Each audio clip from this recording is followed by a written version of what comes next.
bet 90% on the money, which I'll take 90%, since we were the only ones that kind of walked out there and shared that with you, which I don't mind doing that. I don't know if anybody else had it. I don't think they did.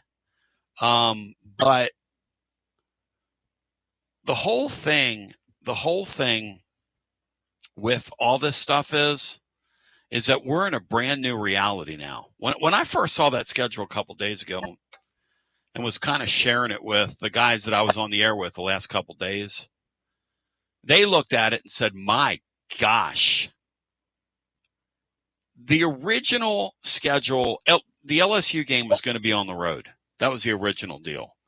But the LSU game being here has beefed up the deal that much more. I mean, it has literally beefed up the deal that much more. Sean Sinclair, it is a different day today. It is a brand new day in the SEC. And it is a different reality for these coaches and these administrators, because there are going to be a lot of unhappy fans because these teams are going to grind each other up, Sean, when you look at this on paper. It is, but it's all relative. I think a couple things stuck out to me is when I didn't study the schedules, but I was like, wow, even next year's schedule, the teams that we get to play, I think that's fantastic. And then the other thought was that, and I know, and you've been one through the years to talk about weekends where it's just a bunch of Humpties, but what are those Humpties going to do now when they have one less scheduled game per, Power 4 team, that they're not making money? I think that has real ramifications as the money doesn't trickle down as much. Yeah, I think that's the reality of it. I think that's a reality of this deal. But here's the problem, Sean. These schools are making so much money, they could cut. Why don't you fool around with that camera, hun, and see if you can make it so I'm not green? Just kind of, just you can look over there and kind of adjust the hue. And I mean, my gosh, Sean, I sit here and really greatly appreciate how difficult this thing is going to be. There's 2 buttons on it. There's a warmth button and there you go. And so they almost have enough money right now, Sean, that if they wanted to, they could pay East Tennessee State not to come in here. If you know what I mean. They're not going to do that. But there's such an embarrassment of riches, Sean, that they could almost do that, if you know what I mean. They could, but that's real life. I mean, you've been a champion for these smaller schools, and they talk about where they are. But, each one of those coaches, you had Mark Ingram on the other day. Yeah. Let's be real, though. If Mark Ingram got an SEC offer to be an AD, he'd be gone the next day.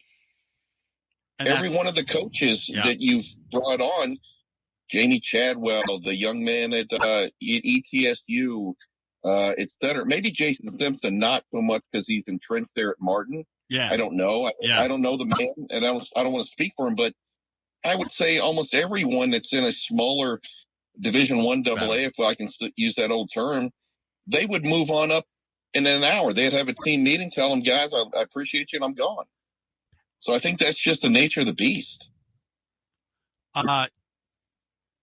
Sean, your thoughts? Next year's schedule is crazy. I joked in the blog today that Danny White could require DNA, and fans would send a I'll finger. Tell you this, as a season ticket holder, yeah.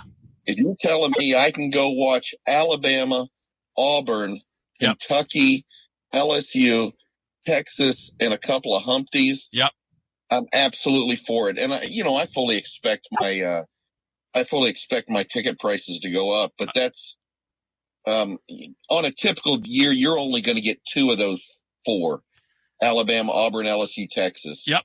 And then away. If you say I got to go to Arkansas, South Carolina, Vanderbilt, and then throw in Texas A&M, I'm all for that. That's generous. 9, that's the schedule I want. If you can survive your home schedule, the problem with Tennessee's schedule, the schedule that's going to get you fired is 2028. That's a problem. because that's a tough one. you but take aren't all the schools in the same position, though? That's what happens. Yeah. You go 2026 and then 2027. See, you would assume, you would play in 2027, you would play the same schedule, only inverted. No, that's not what they've done. It's every other year. And we have to get used to that in our minds. But in 2026, and then if you look on the blog today, we included the non-conference games. For instance, in 2026, Tennessee, we know plays down at Georgia Tech. In 2027, they play Georgia Tech in Knoxville. Georgia Tech's going to be formidable. That's a difficult game. That's another difficult home game. It's a losable home game is essentially what that is. 2027, 2028, you've got West Virginia. You play them over in Charlotte for some reason. We're still doing that. Now, Danny White says we're going to try to get away from that going forward. I'm going to take his word on that. They need to get away from that. Because some of these years at home aren't good. 2029, Washington comes to town, as we wrote about in the blog today. And we were on last night talking about this in real time. And look, I'm kind of tired, but I'm kind of glad I did it because I like sitting with TGMD and C because I learned things because those guys are sick with it. And they were both, kind of sharing, this is how the model works. Sean, the reason they didn't release the dates last night, people were wondering about this. I just have the information. I just know because I think now people realize I know. Because yesterday I had 9/10 of that, which is pretty impressive. But they had to move a team on and a team off. And they did a couple of, like LSU was supposed to be on the road. Essentially what they do is they give these schedules preliminarily to these teams like way, way, way back again. And then they fight over them. When these games take place now is a big, big deal. I was told that each school gets one ask. And then they try to honor that ask. For instance, when this year's schedule was made, and if you'll remember, they put the 2-year ad hoc schedule together. When this year's schedule was made, they went in the direction of, I was told that a couple of asks at the league was, Alabama and Georgia both asked, we want a break before we play each other. They granted it. I was told Tennessee said, okay, if you want to do that with us, we want the Florida game at the back of the schedule. That was Tennessee's ask this year. Let's put that game at the back of the schedule.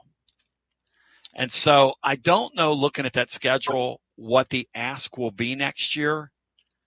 But I would imagine, Sean, my guys came up with, we either want to play Texas really, really early, or we want you to separate Texas, Alabama, and LSU to some extent. Don't throw them at us in a gauntlet, which would seem, what's the term here? Which would seem plausible, right? Because if you get too many of those games in a row, Sean, you imagine if you had like an October, because we've seen this in the past, where you play the likes of an Alabama and LSU and a Texas, there's nothing left of you by the time November comes around if you had to do that in like a 4-week period. I agree, but what are you going to do? It's I take a look at okay, would you rather have the 27 schedule that we play, or would you rather have Florida's schedule they're playing this year? Yeah. I mean, that's the look. Doug Matthews said 40 years ago, if you can work your way through the SEC at the end of the year, you can play with anybody, anywhere, anytime. And I think it's just another. I do think in a way the SEC got hoodwinked a little bit, because the thought was that we're on a level ground with the Big Ten. Hey, we play 9 games, you play 9 games. Nobody would look at this schedule from the Big Ten and say, yeah, I want some of that. Why? Take a look at it. Just look at next year. Oh, there's no way Ohio State looks at our schedule next year and say, yeah, bring that on. No way. No way. No way. I mean, Penn State. They're still going to have 3 tough games, and I'm not even saying tough. they're going to have 3 tough games a year, and that's it. Penn State's going to have. Man, I love it. Yeah. I love it. I love it. Me and Lee were exchanging texts last night. He goes, Tone, I'm to the point now where I just want to see great games. I want to see great competition. He said, really, this college football season, there's only been a couple games here that you're excited about. Matchups on paper coming in. Georgia, Tennessee's one of them.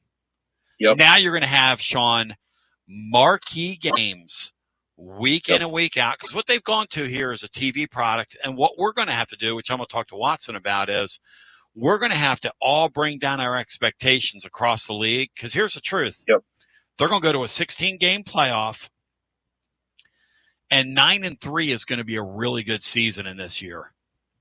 9-3 for a lot of teams going to be a really good year in this league, Bri. They would not have agreed to go to 9 games if the playoffs weren't going to expand.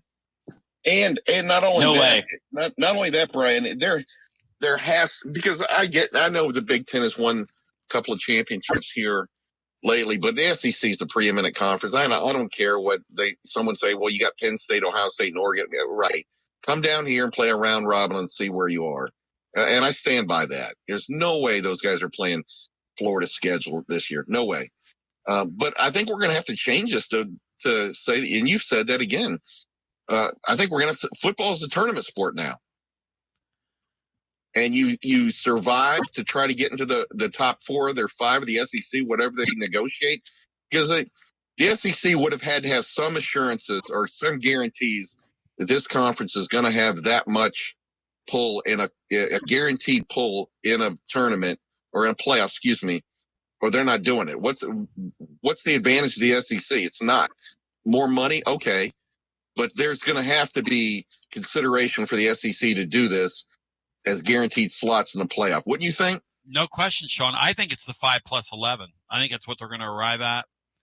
And then out of the 11, it's like Benny Smith back in the day, like sopping up the gravy. How much gravy can the SEC sop up off that plate? I would say most of it, year in and year out. Especially when you look at this schedule, and I agree with you. I agree with you. A 9-3, 10-2 season. Boy, I tell you what. In this time of transfer portal, NIL, any random billionaire getting in and upsetting the balance of power. Yep. A 10-2 season. Looking at these 4, I'm going to have to say that's pretty elite. Hell yes, 10-2. You're easily hosting. Easily. Sean, there'll be 8-4 teams out of this league. They're going to get in playing schedules like that. Now, the only consideration I would suggest here is that, and I know probably no one wants to see this, but I saw it, and we see it now with the attrition. If you go through this, take a look at Florida. They're not even a third of the way through. Yep. And they're just beat to hell, and they haven't even started the gauntlet yet, really. Yes. I think they're going to have to make some consideration of scholarship limits. I think you're going to have to go up to 120 or so. Roll your eyes if you want, but I think it's going to be that much of a meat grinder for SEC teams. Even Georgia and Alabama, no one's immune from injuries. You're just going to have those kind of people on there, and you're just going to have, they're going to have to go to a guaranteed 5 years of eligibility. I really think so. If you're going to play this kind of competition year in and year out, you're going to have to make some concessions because the players just can't put up with this. I got to make a note of this because I think it's 2 things to blog about. New concessions. Well, you're asking an SEC team to go through a potentially 4-game playoff gauntlet after going through their regular season. That's exactly right. Think how much tougher that's going to be. Well, another thing, the last thing, Brian, I would say is that who really, if you're one of the top 4 teams, do you really want to be one of the top 2 to play in that SEC championship game? I don't know that I do. I mean, that's a 10th conference game. Well, what they're talking about there, both leagues are talking about, we haven't seen this yet, but doing away with a conference championship game and in lieu of that, making it playing games. So 3 versus 6 and 4 versus 5 play each other. My understanding is that that's still under consideration, still on the table, because that's another money-making scheme. You don't need to do that with 9 league exciting. games, do you? Well, it's another money-making scheme. I'm just telling you right now, it's another money-making scheme. Well, I think a playing game would be much more exciting in football than a playing game to get in the NCAA tournament. I totally agree For with an that. SEC, I think that would break all kind of rating records. People would watch a fire out of that. So your new concessions are you want a 120 player signing limit per team, and what was the second one, Sean?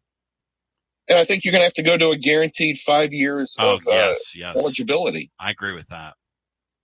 Look at what the older players, look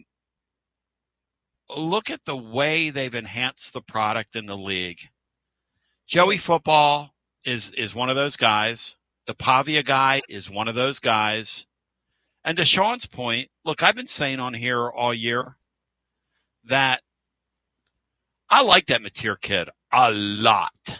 I think he's he's great. He's everything that the quarterback last year here wasn't. He's a walk out on the field. I got onions.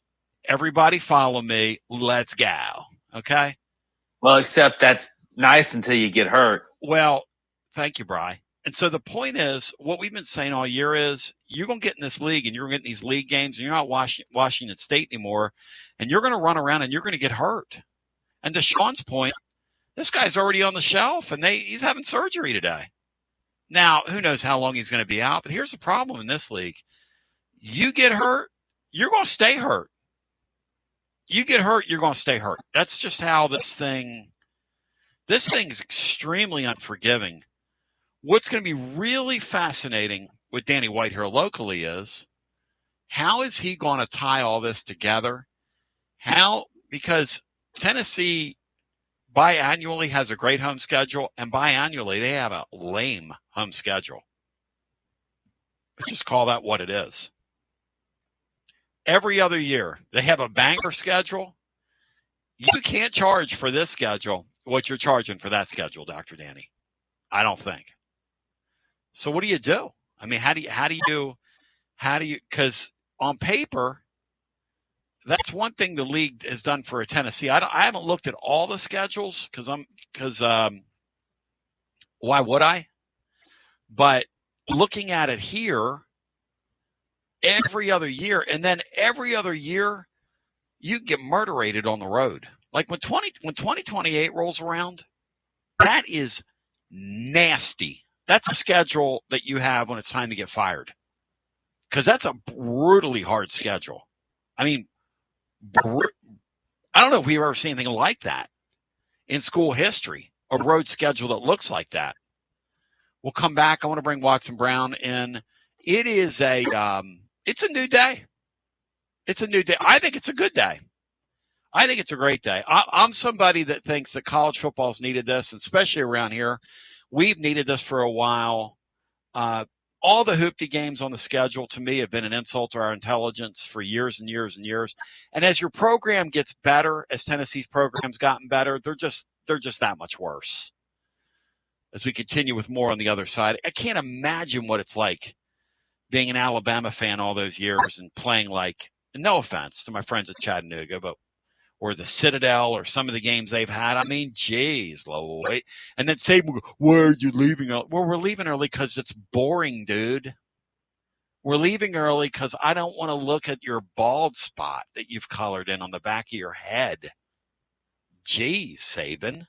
Are you searching for a great local coffee? I'm Billy with Grade A Grounds. You can buy our freshly roasted coffee online and support a good cause with every sip. Great coffee, greater causes. Visit our website today, gradeagrounds.com. You got to dream about buying some land and building on that land. Well, Waterside Contracting is your ticket. 25 years of making dreams come true, Michael Scott. For hundreds in our area, custom homes or remodels, Waterside Contracting will build on your lot. They do incredible work all over the area. Structural integrity, quality without compromise. It's a way of life with Waterside Contract. Check out the wonderful work Waterside does. WatersideContractingLLC.com. When it's time for your dreams to come true. Quality without compromising. Waterside Contracting. Preparing food for a big gathering can really take it out of you. That's why you need to call Calhoun's and check out their selection of party platters. Whether you're hosting a party for the big game, a reunion, or just an everyday gathering, a Calhoun's party platter is next level. Choose from Calhoun's always excellent chicken tenders, fly with Calhoun's wings, or boneless wings with a variety of dipping sauces, award-winning next-level melt-in-your-mouth barbecue ribs, or delicious spinach artichoke dip, or get one of each. Plus, if you're doing burgers or sandwiches, Calhoun's has lots of side dishes like spinach Maria, baked cinnamon apples, Smoky Mountain baked beans, or creamy coleslaw, available in pints, quarts, and gallons. And to finish things off, pick up one of Calhoun's great desserts to go, including homemade cheesecake or key lime pie. Calhoun's, simply your go-to party headquarters. With 9 locations all over East Tennessee, you can order online and just pick it up. Calhoun's, one of the Copper Cellar family of restaurants, along with Chesapeake's, Copper Cellar, Corner 16, Cherokee Grill, and Smoky Mountain Brewery. Eat local, eat good. When it's time for your next move, you want to get your precious belongings from point A to point B with your peace of mind intact. That's why you need to call my friends at Gouffon Moving and Storage, East Tennessee's moving legend. Gouffon Moving and Storage has been helping East Tennesseans move since 1887. That's 138 years. 5 generations. That's even longer than the Dooley, Jones, and Pruitt era combined. Gouffon Moving and Storage are pro movers, serving Knoxville, surrounding areas, and interstate moves too, both residential and commercial. And we'll provide you with personalized service that other corporate movers simply cannot. We know how to move all types of items. We pay careful attention to our clients' valuables. Your satisfaction as a customer is our absolute priority. As the oldest continually owned and operated family moving business in the United States, when it's time for your next move, it's Gouffon Moving and Storage. And storage, it's secure and vaulted. Our newest offering of commercial storage logistics, we offer receiving, storage, and delivery services for all your business logistic needs. See more at Gouffon.com. That's Gouffon.com. Or check out the link at tclub.team. When it's time for your next move, East Tennessee's moving legend, Gouffon Moving and Storage.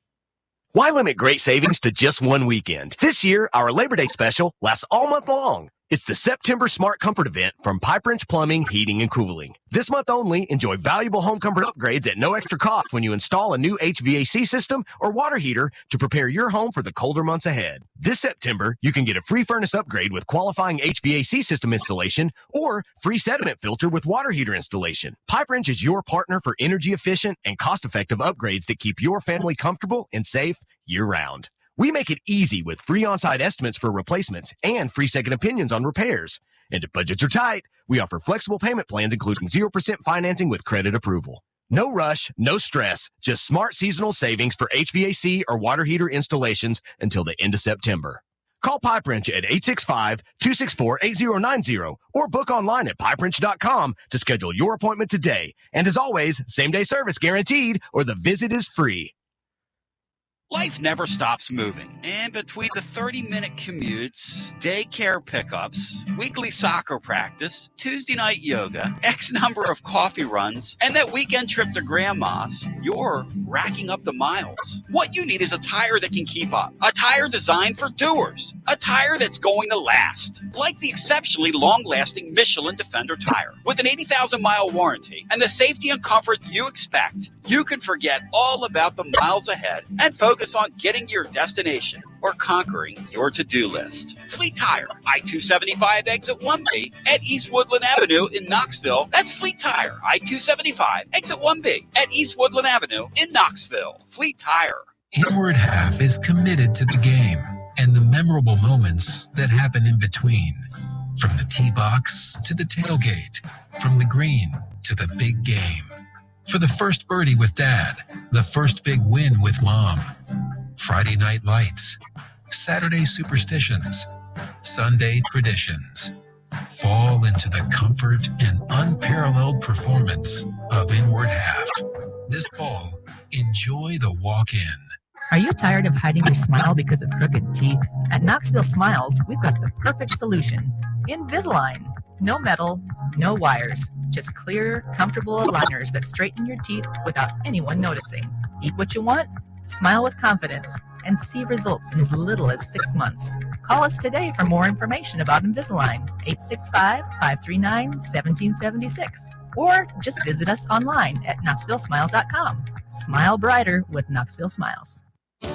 Out-of-town law firms have been swarming into East Tennessee lately. From Memphis, Chattanooga, and Birmingham, they've stormed into the area. Wouldn't you rather do business with a local firm? You know, a true neighbor. Marcos Garza and the pros at the Garza Law Firm are just that. There are neighbors and friends that support local causes year-round. The Garza Law Firm works to serve you professionally on criminal matters, injuries and accident matters, and Social Security and disability filings. The Garza Law Firm is here for you at garzalaw.com. The Garza Law Firm. Let us help. You know, I don't even know where to start as we welcome you back on a Wednesday with the great Watson Brown. And all lines are currently jammed, and y'all stay there. We'll come to you because when news breaks out, we break in. Over at our YouTube channel, we have people discovering us each and every day. I got a Georgia fan in there that's in there trying to aggravate people, and he knows damn right well they were lucky to win that game. And y'all are going to get beat by Alabama this weekend. So put that in your pipe and smoke it, big boy.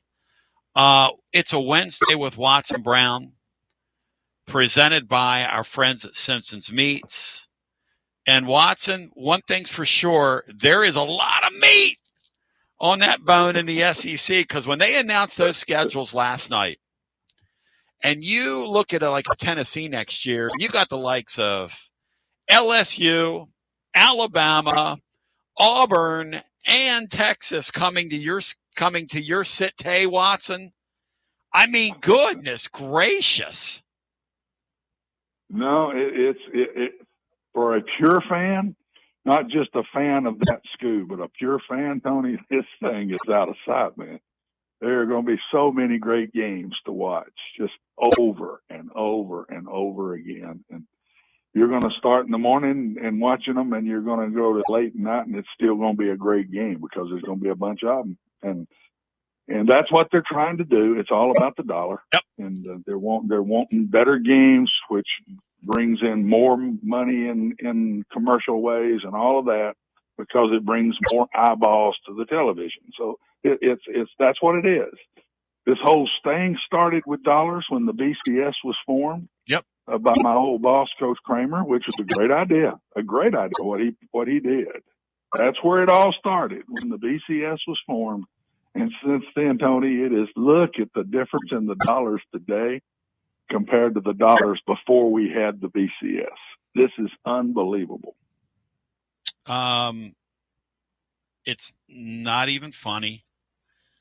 Probably if you didn't do that, though, you wouldn't have gotten to where you've gotten, though. One step, you got another. Coach Kramer deserves, he's the one that started this whole thing when he became the SEC commissioner and put this together. And it was him that put this together. And look where it's gone from there. And he lives up in your part of the country. Von Orr's best. That's exactly right. Still very sharp, and I love still deeply cares about the SEC. Deeply cares.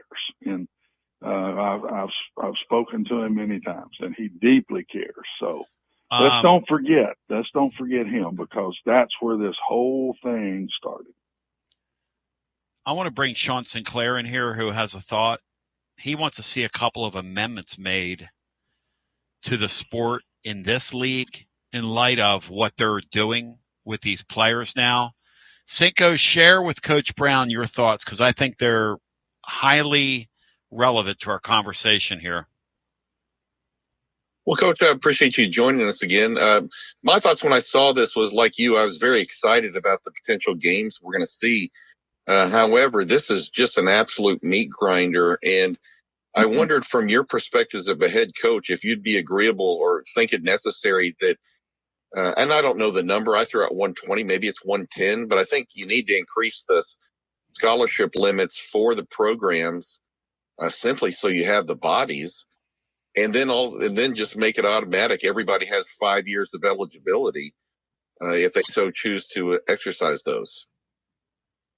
I've always thought there should be 5 years of eligibility, but not. I've not been for the red shirt. There is no such thing as a red shirt, and give everybody 5 years to play. And if you lose one from injury, you lose one from injury. But I think that everybody ought to be able to play 5 years from start to finish. And that way, you don't have any of this in between. Well, he plays 3 games, he plays 4 games, whatever. Yep.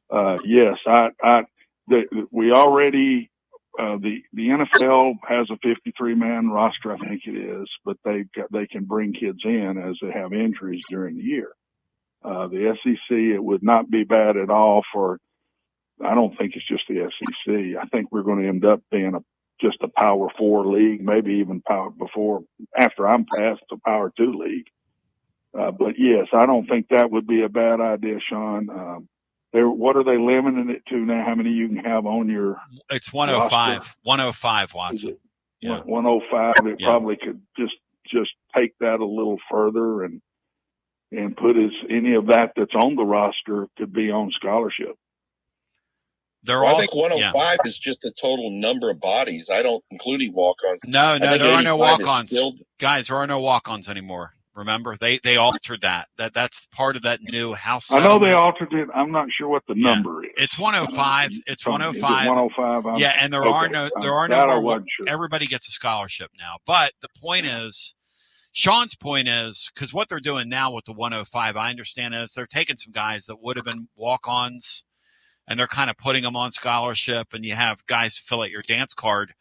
Will these coaches, after experiencing a couple years in this league, at 9 games say, hey, we need more than the 85 players that we've been used to working with? Absolutely, they're going to. And you know what? They're already thinking that. Well, Sean's got a really good – the thing about the 5 years that makes great sense to me is the 5-year thing, Sean, when you said it, I automatically think of the Pavias of the world, the 24-year-old quarterback Tennessee has. I mean, those guys, Watson, to me, make the sport better. You know, look, you and I were talking off the air. This is all about money. And so if it's all about money, let's do what we can do to enhance the product in terms of what we're watching. I love these very good college quarterbacks we're seeing, Watson. The Joes are way out playing the pros right now in college ball at the quarterback position. Yeah, and I just don't want it to go to 6 because I think within 5 you're still a student. You're still a student, and I just think 5 is the cutoff. That's just me. It's just my opinion. I've always thought that, and I don't think there should be 6. But they're going to have more scholarship kids. I would like to know. I don't know. This would be an interesting study to see how many different people are put on the active roster through an NFL season. That way you could probably tell what you're dealing with, guys, because they've got a deep season and play many more games, and they have a tough game every week. Every week. There are no FCS still 2 of those stuck in there, or one of those and one absolute give me through a group of 5 or something. They play every week, and it would be interesting to study what the top number on any one of the 32 teams put on in 1 year's time. That way you can tell how many it's going to take.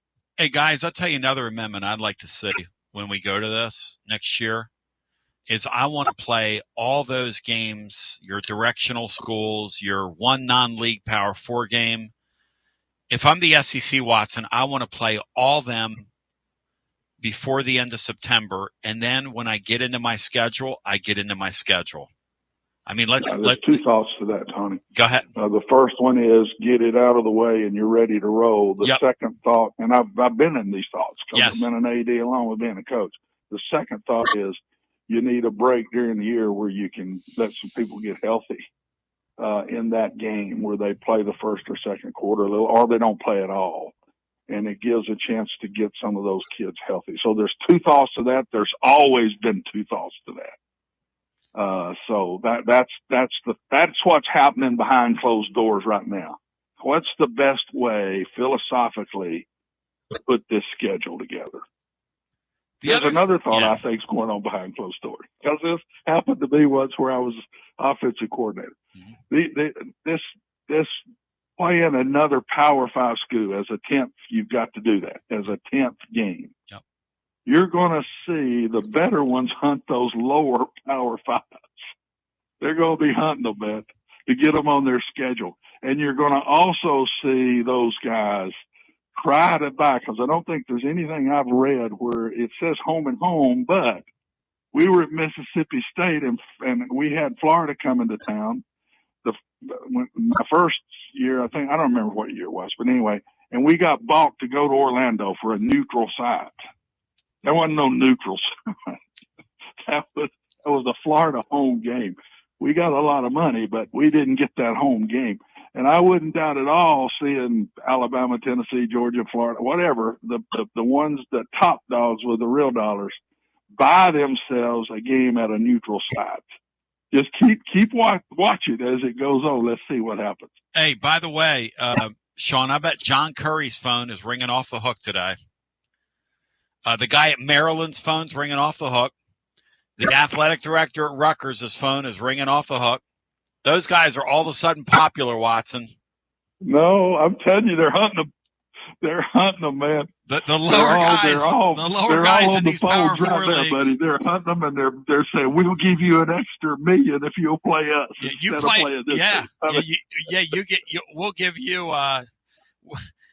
We'll give you terms, as we say in the business world. The great Watson Brown joining my friends at Simpson's Meat, the beef brand built on quality. Look, we're talking about a family tradition since 1888, which I like to say is longer than the Dooley, Jones, and Pruitt era combined, believe it or not. They've got steaks, they've got burgers, they've got sausages, they've got roast, they've got chicken. And here's the thing, none of it has any of the hormones in it or any of this other stuff. I mean, you will absolutely taste the freshness, the difference, and it's unbelievable, the quality. Look, you're going to pay more, but you're going to treat yourself. And gift boxes are available. They have half and quarter cows available as well. Ship it anywhere in the world, but they do have a store in West Knoxville off Lovell Road. Check them out. Go out there and shop today as Watson Brown joins us on a Wednesday with Watson, presented by our friends at Simpson's Meats. And Watson, I don't know why. I mean, your brother was there, right? But this Texas thing, when you see him on the schedule, there's just kind of such a regalness about it. Imagine having a home schedule where you have Texas and Alabama on the same schedule. And then for a sweetener, we're going to throw LSU in there and Auburn. I mean, that's got to be the hardest home schedule or the most marquee home schedule that's ever existed in this league, right? I mean, that's just crazy. It's year to year. It is year to year, and you never know. I mean, I was in the state of Alabama when Alabama wasn't very good for a while. So you never know where it's going to be. But when you just look at it on paper, Tony, you say, "Holy cow, man!" Yep. When you look at you could play all of those traditional schools back to back to back. That's the whole idea of this, though. That's the whole idea. Better games for television, but also that you can now, we've expanded the playoffs, which this would have never happened if they hadn't expanded the playoffs. It never would have happened because we'd had too many losses in the SEC and we wouldn't be getting people in. So they had to expand the playoffs for this to take place first. That was the number one piece. And so, but the dollars with all of this is unbelievable. And it's going to be unbelievable for the fans, in my opinion. The one thing that's going to happen is the true Vol fans or the true Texas fans or the true Alabama, Georgia, those traditional, really, really good programs for years and years and years, you're going to have to get used to losing a few more games. That's right. And not just go crazy when it happens now, because there's no way. You're adding an extra SEC game, which is got to be one of the toughest opponents in the country, number one, and you're adding an away game. You're adding another away game to that. And so there's no way your 10-2s could turn into 8-4s very easily. And people are going to have to get used to that, in my opinion. I don't know if they can. Hey, guys. I mean, when you've been one of those that's not used to losing ball games, just not used to it. Let's go around the room. It's going to be awful hard to handle that. You put this in, you throw a school out, Sean, a fan base that's going to expect to make the playoffs 4 out of 5 years, Sean. Go ahead. Let's just make a list of these teams. I want people to think about this now. Are you talking just the SEC? Yeah. Mm-hmm. Okay. Well, certainly Alabama, Okay. Georgia, Okay. Auburn, Okay. LSU. Florida, LSU does. Florida. Tennessee does. Oklahoma, Mhm. Texas A&M. That's like 8. And that's what Coach is laughing. Here's the point. Most years, you're on a great year, you're going to get 5 in. Okay. You might get 6 in on a 16-team playoff. You might get, but 5 is probably going to be your cutoff. 3 fan bases are going to be urinated off. Missouri is spending a lot of money. If you look at the team they're putting on the field, I don't know how they're doing it. But like Sean said, all it takes is one sugar daddy to sing for you. Hey, Watson, Absolutely. it looks to me like Absolutely. Vanderbilt's spending some money, Watson. They've got Well, an incredible football team. They absolutely they spend the money. They're smart. You look at what happened to the ones that aren't, and you have to keep up with the Joneses. And how many times have I said to you all for this past year, as this thing was about to take place, I said, you watch the lower teams. This is their best shot of ever winning ever. The lower teams, because all of a sudden, what's on the side of that helmet isn't as important as the dollars that you're paying that kid. That's right. Now that sounds rough and harsh. No. But it's true. It was very, I've recruited a lot of these coups, and I'm telling you, when you walk in and that OU is on the side of that helmet and you're trying to beat that, that's hard to beat. It's really hard to win out in the end. You hang around, you think you got a chance to get him, but in the end, he goes to that traditional school. But now, when the first thing they say is, how much are you paying me? And you're going to pay more than Alabama's going to pay. You want this kid. You want him bad. Yep. And if Alabama says, I'm going to pay him $4 million, then we're going to pay him $4.5 million. I mean, you can do that now, and it changes the whole concept. I want to give Indiana credit, but at the same, and I am, but that's what I think Indiana's done. These teams, Indiana's gone out and spent the money. People tell me right now Texas Tech has spent more money than anybody in the country. Correct. This year. Yes. This year, Texas Tech has spent money. They've got one guy that's throwing it out there. And look at them. Pretty dadgum good. I'd say, hey, Sean, here's the thing also with our league. I believe this has happened overnight, and we haven't even noticed that it's happened. I think kids around the country, if you look at these rosters, want to play in this league because it has the rep of being the best. Everybody wants to play in the NFL that aspires to play at this level. And Watson, I really believe that what's going on here with the lesser teams, these rosters have never been better. I mean, we thought they were pretty good a couple years ago. This year, when you look at like Tennessee plays a Mississippi State team. I had a guy on yesterday told me, I didn't realize this. And how would I have realized this? He said last year's Mississippi State payroll was $5 million, and they thought that was a lot of money. He said they went out in the offseason, and they bought a brand-new defensive line, and they bought some new offensive linemen, and they bought some wide receivers, and they spent $15 million, Watson, at Mississippi State, Watson. $15 million. What you're sitting is thinking, you're saying, here's one of the lower level schools. Right. Why would anybody want to go there when they could have gone to Oklahoma or Tennessee or whatever? But that's not what they're making the decision on now. They're not making that as the priority. That's why I said, I hope and pray we don't get to the point where that T on the side of that helmet still ain't the most important thing. Because that's the way we want it. We want that guy to be so proud to be at Tennessee, so proud to be at Alabama. He's going to absolutely lay everything he's got into winning for this university. And because that's the way I was raised. That's the way it is. And I hope we don't ever lose that. That's the one scary thing with throwing the dollars around that scares me. Hey, Cinco, and not that these players don't deserve it. I'm not even going there. No, they do. I don't even want to argue about that. They deserve whatever they can get. Coaches deserve whatever they can get.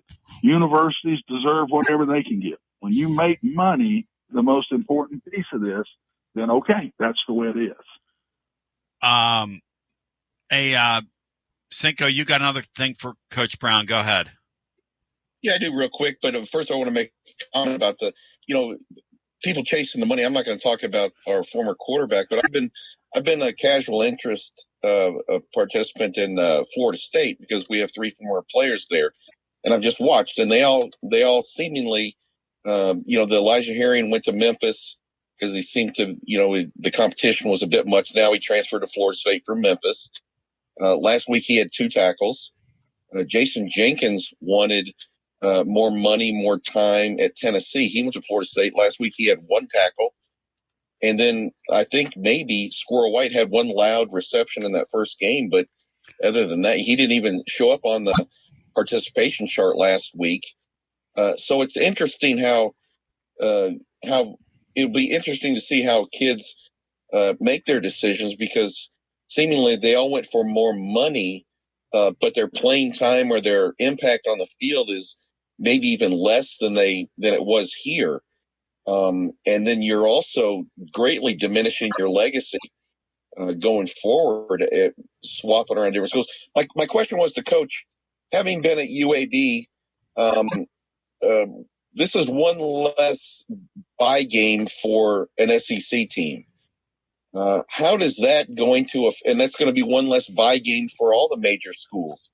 How is that going to impact a UAB, an ETSU, a UTC, et cetera, when it's one less opportunity, come to Neyland, come to Georgia Stadium, et cetera, for $1 million+ payday?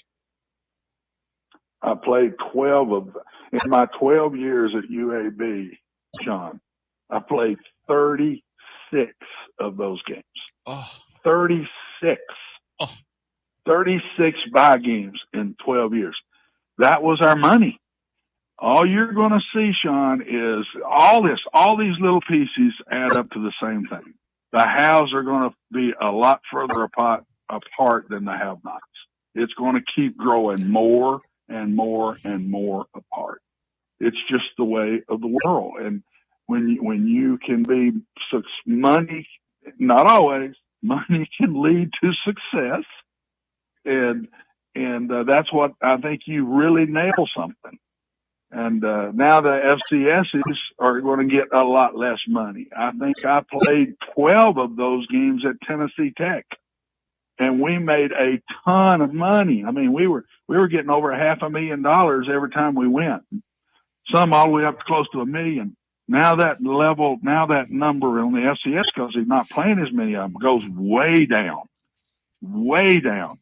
So it's going to end up hurting the group of fives down through the FCS. There is no doubt, in my opinion, that's what's going to happen. But the other thing, Sean, is we need to give the coaches credit, because Nick Saban still had the best line a year ago when he first went on with ESPN. He said, it's one thing to buy kids. You better know who you buy. You don't need to be buying bad ones, because if you buy a bad one, it can ruin your program. And we saw that happen at Florida State last year. These coaches got to be smart, and not just you better, and you don't have long to do it, because you don't have long to study these kids and who to throw this $2 million at here or $1 million at here or whatever. You better be buying the right guys. That's still going to be a piece of this. The great Watson Brown joining us, presented by our friends at Simpson's Meats. All right, Watson, let's talk about this weekend. Pretty compelling game for Tennessee, and some really interesting stuff around the league. Jeff Lebby and Heupel. Lebby was his offensive coordinator first year at Central Florida. They come off the same coaching tree. Do they pretty much do the same thing, or is there or are there some nuances there that are different? I haven't seen enough of Mississippi State this year, but watching Lebby, I think at Oklahoma, wherever he's been, yeah, I thought he was a little more of the pass first guy than Josh. Josh they're all in the spreads and all of that and going fast, but I thought Jeff was a little. I have not seen enough of him this year to know if he's changed that. But I thought Jeff was leaning more toward the air raid, much more so than Josh as he grew up.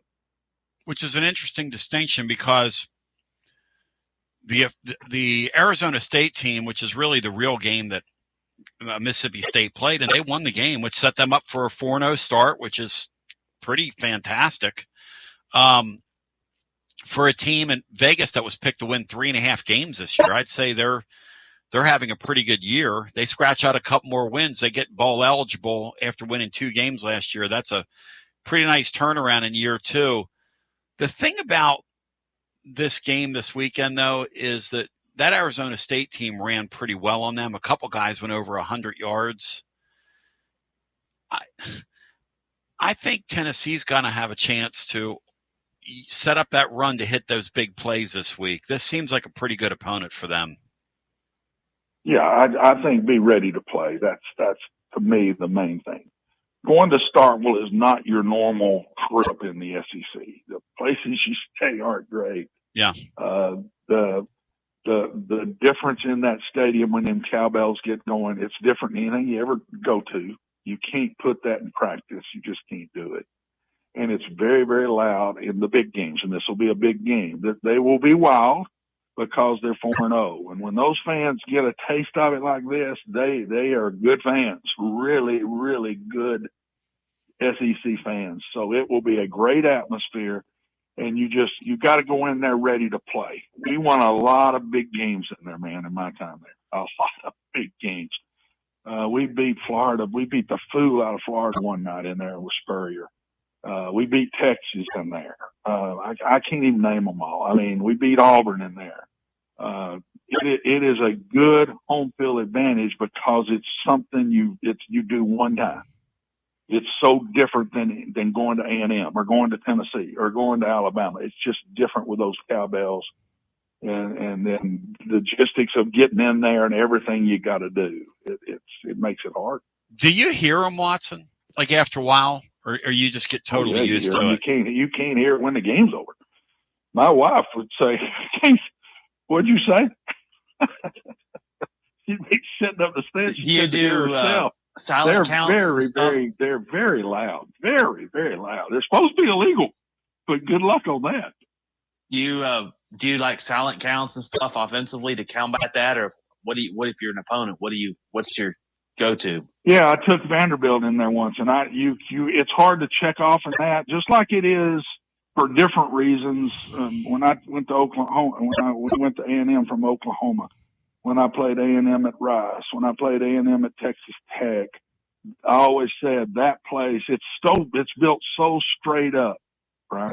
And it's so loud that way. There are places you go that you absolutely better not try to do your normal thought process.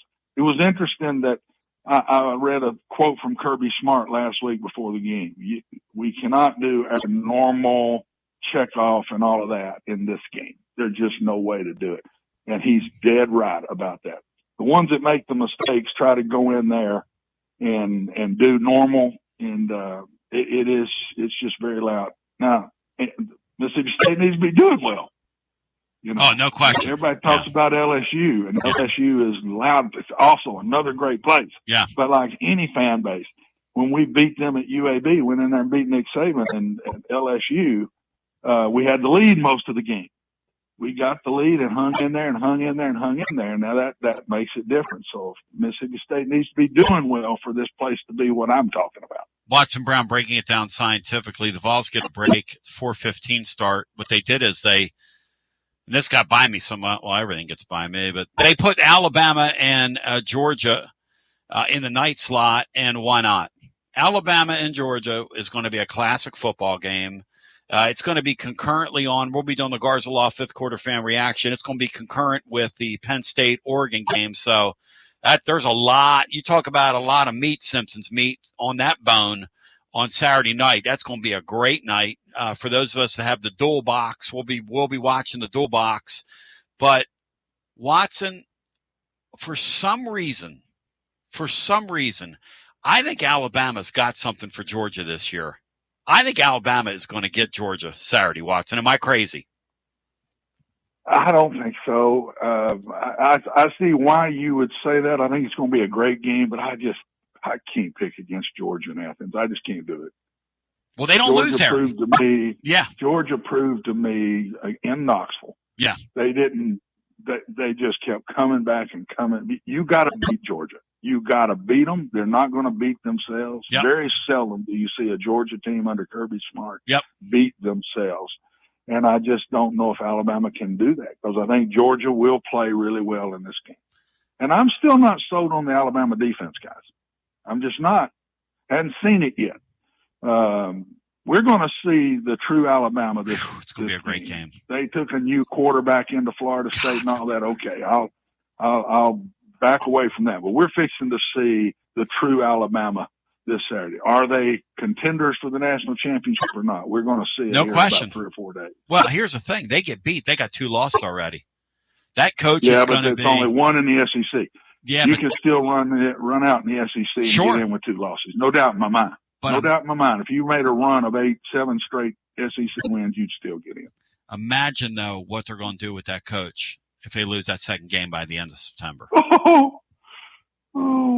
I mean, he's going to be I wishing. go down. We still have a place, as you well know, Tony, down Yeah. in Alabama Yeah. on the water. And Yeah. Brenda and I go quite a bit down there. And I'm going to tell you, it's pretty rough in the state right now. It's pretty rough. That's my main man, Watson Brown, breaking it down scientifically. I love you, Coach. Anything else you'd care to add here on the way out? Because, it's funny. We were talking about, Sean was asking you about how schools get hosed in these games. I don't know that we've seen a hose job like what happened with Auburn at Oklahoma over the weekend. That was a hose that's job hard to for the explain. ages, Watson. That's hard to explain, Oh, Tony, Oh. John, Brian. I just, Oh. and it just seemed to keep happening to them. But the one play is illegal. As soon as it happened, it's just an illegal play. It's unethical. It's illegal. They should have got that. They should have got. tell me why it's unethical. How that Explain why. sidelines guy Yeah. didn't pick that up, I don't know. It's right in front of him. Why do you He's got to line up right by that guy. Why do you He's call got that, to line up right by that guy. Watson? Why do you call that unethical? Why? That's a strong term. Well, it's against the rules, and you're pushing that rule to the point. To me, it's unethical. I think it's unethical to have a kid lie and lay down and act like he's hurt. It's the same mindset to me. It's pushing a rule further than it's supposed to be. And I'm not saying I never did it. Yeah, because I'm not saying that. Now. I'm not talking no. holier than thou here. No, you're right. I don't blame Oklahoma for doing it all, especially if they got away with it. Hey, the SEC. I mean, yeah, more power to them. Hey, the SEC Sunday morning, Watson. They didn't even wait till Monday. They issued an apology Sunday They morning, had to. and then you had that replay on that fumble that was absolutely a fumble, which was a touchdown for Auburn going the other way. And my favorite one was Auburn runs that little wide receiver option play where they're going to throw the ball downfield, and the free safety from Oklahoma tackles, I believe it was the Coleman kid. He tackles him to the ground before the ball gets there, and there's no flag. I mean, it was like, are we watching I don't know. It's just wrestling one here? of those days. Yeah, One of those days, but it also told me Auburn's is better this year. no question. Now they don't need to keep losing. They got to find one and win one to get a good taste in their mouth. Yeah, and they got to get that done. They got to win an SEC game to get the good taste in their mouth. Because when you get on those runs like that, man, it's hard to get out of it. But Auburn's better. I was really impressed with their defense. And, the quarterback's better than the one they played with last year because he's tough. Watson Jackson Arnold now, he proved to me that he is a tough kid. He's not a great thrower, but he's not afraid to run it, get up and go run it again. I'm telling you, he is a tough nut. Last thing, Tony, to me that I'd throw out there for y'all to discuss. Yep. I think this extra game really, really hurts the bottom level of the conference if that bottom level stays that way. This money thing can change that. I know that. But when you lose one of those wins now to put in as another SEC game, and you're really losing two because you've got to play another Power 5, and if you were smart in the SECs, I begged for this when I was head coach. When you're in the SEC, you got 4 games of non-SEC games now. Those need to be wins, man. I don't care what it costs to get them. Oh, the guy at Kentucky. Wins. I and then see. You win 2 out of 8 in the SEC. You're in a bowl every year. I see. This is hurting those schools now, I'm telling you. The guy at Kentucky doesn't look so good without his 4 MAC wins, is what you're saying. Nobody does. Nobody does. You put 4 wins on everybody in the SEC schedule. That's a good point. Everybody looks a whole lot better than maybe some of them really were. Watson, you're the man. Thanks, bro. Love you. Love you guys. The great Watson Brown. Enjoy the football weekend. He's a gentleman and a scholar and a gentleman. And what he's doing on here with us, I got no idea. But I'm glad he's here because he is an absolute asset in every sense of the word and an absolute American treasure and a gem. And Brian, when he takes us to SKU, there's nothing like it. The great Watson Brown, presented by our friends at Simpson's Meats. Check it out. Gift boxes are available. You can ship premium meats anywhere in the world. You go check out their Mercado off. It's West Knoxville off Level Road. Look, you're going to pay more when you try the steaks or the burgers or the sausage, the roasted chicken, but you're going to taste the difference. Treat yourself. Go all the way. Take a brief time out. We come back. Hour number 2. Boy, that thing flew by. As we continue with more, all lines are currently jammed as they will stay throughout after this. You're listening to FM 105.7 and AM 1340, WKGN Knoxville and W289CU Knoxville, Fanrun Radio. Whether it's baseball, football, softball, church groups, or schools, if you're raising money, do it with locally roasted grade A grounds coffee. I'm Billy Miller, a Vol alum and Knoxville native. You keep 40% of sales, and we donate 5% back to our East Tennessee community. Get started today by visiting our website at gradeagrounds.com. Score a TD every time with T3 Vodka. T3 is Tennessee's premium vodka, handcrafted with passion, precision, and a whole lot of pride. T3 Vodka is taking the volunteer state by storm. T3 Vodka, handcrafted in the majesty of the foothills of the Great Smoky Mountains, where quality isn't just a promise, it's a way of life. Filtered 10 times and 80 proof, T3 Vodka delivers a smoothness that's unmatched. This dedication to excellence has already earned T3 Vodka prestigious accolades. T3 is a 5-time gold medal winning vodka and the 2025 SIPS Consumer Choice Award medal winner. Whether you're sipping it neat or on the rocks or mixing up your favorite cocktail, T3 Vodka is your choice for a premium, award-winning experience. Score a T3 TD and ask for T3 Vodka by name at restaurants and wine and liquor stores today. Drink it neat, drink it right, drink T3 Vodka, and score a touchdown every time. T3, Tennessee's premium vodka, distributed by Athens Distributing Company. Please drink responsibly. Basilio here. No one does it like Alumni Hall. I'm here to tell you, living Vol fan, only one place. That's the best place to shop for Tennessee gear, and that's Alumni Hall. The best and largest selection of Tennessee apparel for the whole family. Top brands like Nike, Champion, Columbia, Peter Millar. Load up on hats, accessories, Yeti, all your tailgating necessities. Download the Alumni Hall app, click account, and it'll tell you how much Hall cash you've earned. You earn $10 in rewards for every $150 you spend. Alumni Hall, with physical locations in Murfreesboro, Bristol, and 3 locations in Knoxville, now open in Johnson City. Pop into Alumni Hall and get ready and tell them Tony B sent you. Hi, I'm Jim Simpson, owner of Simpson Meats. When's the last time you grilled a really good burger or steak? One your friends still talk about. Our goal at Simpson Meats is to make that happen every time you have a cookout. All of our cuts of meats, steaks, burgers, briskets, and pork are always fresh, flavorful, and sustainably sourced. We are family-owned, so we know the importance of knowing how and where your food is raised. We have been putting quality first since 1888.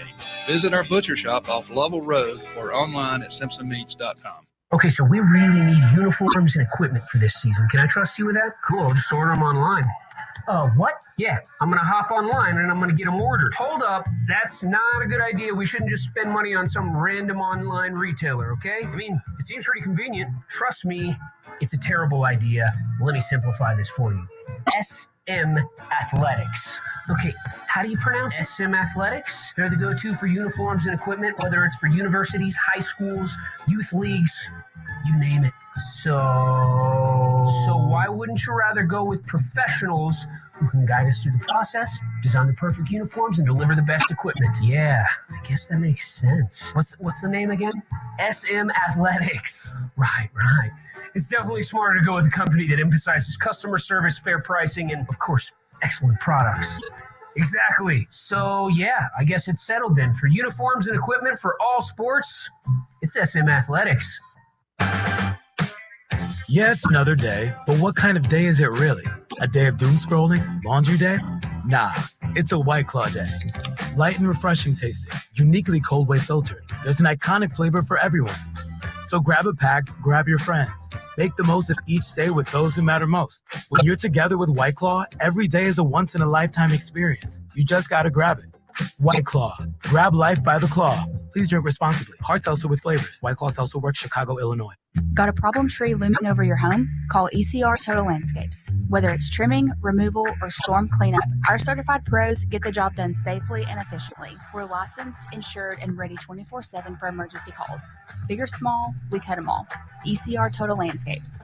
Call now for a free estimate, 865-384-2012, and mention promo code FANRUN for free stump grinding on any tree removal now through the end of the year. Also, visit us at ecrtotallandscapes.com. Basilio here for Budget Transmissions. TGMD, the great Matt Dixon, took his Ford Escape to budget, and like our gold bullet back in the day, it was a total mess. And now, Matt's back in the game. He's got a new transmission, axle, wheel bearing, both radiator hoses, engine mounts, coolant hoses. I mean, his Ford Escape was about to escape to the junkyard, but he didn't begrudge it. He took it to budget, and now he's on his way back to Omaha. Budget Transmissions, over 30 years in business, conveniently located in Bearden. All extended service contracts are honored. A gold certified Repair Pal member. 865-584-4391. 865-584-4391. Budget Transmissions. Don't begrudge it. Take it to budget. Hey there, Basilio family. Jennifer Morris here with Keller Williams Realty. The countdown to fall football is on. Is your fall plan missing the perfect home to watch the Vols make another playoff run? If a new view is on your game day checklist, I'm ready to help you find it. Don't wait until kickoff. Give me a call today at 865-694-5904 or visit my website at nextmovesmokymountains.com. That's nextmovesmokymountains.com, and go Vols. Josh Collins at Collins Insurance Agency. At Collins Insurance, we strive to ensure our customers receive better coverage along with bigger savings. Our community is important to us. We want to provide exceptional service to our customers. Anybody can provide great rates, great coverage, but can you also get great service? And hey, don't just take my word for it. What's up, everybody? Zakai Ziegler here. My family turns to Collins Insurance Agency for the best service, coverage, and price. So don't just go online and get some random insurance. Experience the Collins Insurance difference. Like he said, experience the Collins Insurance difference. CollinsInsuranceTN.com. CollinsInsuranceTN.com. And hey, their Mama's Easy approved. CollinsInsuranceTN.com. Thank you to Josh Collins and ZZ. One more thing, Tony. Go Vols. And I say go Vols to the great Josh Collins. It's unbelievable, Andy, as we welcome you back. We're going to go to the phones now. 865-200-5402. I love what's happened here to college football. Love it. All these people say, well, Tony used to say, hey, listen, man, it's 2025. I mean, you know, Tony used to say a lot of things. I used to love listening to baseball on the radio. I haven't listened to a baseball game on the radio in forever. You know why? Because I have a phone. Some of you are like, well, you used to say, and he used to say. Hey, it's 2025, man. I wasn't the one that brought Oklahoma and Texas into the league, you clowns. Some of you are really, well, back in the 90s. Well, yeah, back in the 90s. I mean, okay. One thing I've always said, and I always have been, and that's why a lot of former athletes love me, because they know I'm on the side of the athlete and always was. These kids now are getting theirs off the backs of guys that should have gotten theirs when they played. And I'm talking about the Jason Swains of the world, who like limps around town now when you see him. Because that's a brutal sport. A brutal sport. And I'm so happy these kids are getting paid. Here's my hope. Save your money. Because very few of you are playing in the NFL. Save your money. When I see these kids driving around town in these flashy cars and just blowing their money, I'm going, because we all know this. You're going to need that money when you're 50. You know, like the great Jennifer Morris, she helps kids, athletes buy homes. Hey, you can't make a better investment than that. But I digress. This thing the SEC is doing,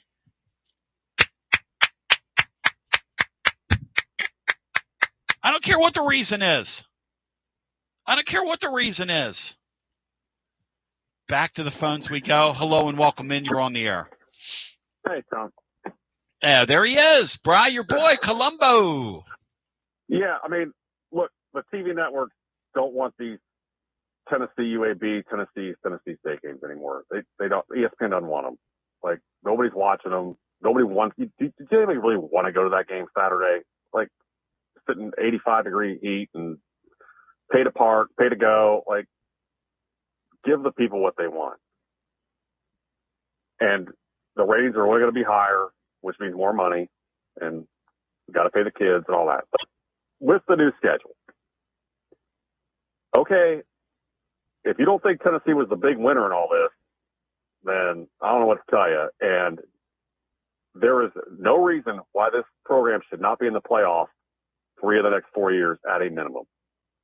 You get Arkansas or Mississippi State every year. You get Vandy, Kentucky every year. Nobody else can say that. You got to make the playoffs, especially when it goes to 16. Brian Hartman, what say you? What say you, Brian? Playoffs are a disappointment? You agree with Columbus? I will go along and say, with they expanding the playoffs, I think at least half the time you ought to have serious playoff aspirations. And you got to also think about not just getting in, but advancing in them. I don't know if Heupel spoiled us, but half the time already, under a 14 playoff, he was going to get in if they didn't have that South Carolina meltdown, whatever that was. That team was making the playoff under a 14 format. Last year's team made the playoffs. This year's team looks like it's tracking for it, and that's under a 12-team format. Mark might be right. I don't know what the expectation should be. I guess we'll recast it once we see that it goes to 16. But, Mark, it feels like in a 10-year period at the University of Tennessee, you should expect to get in 7 times out of 10? I would say 8, but I could take 7.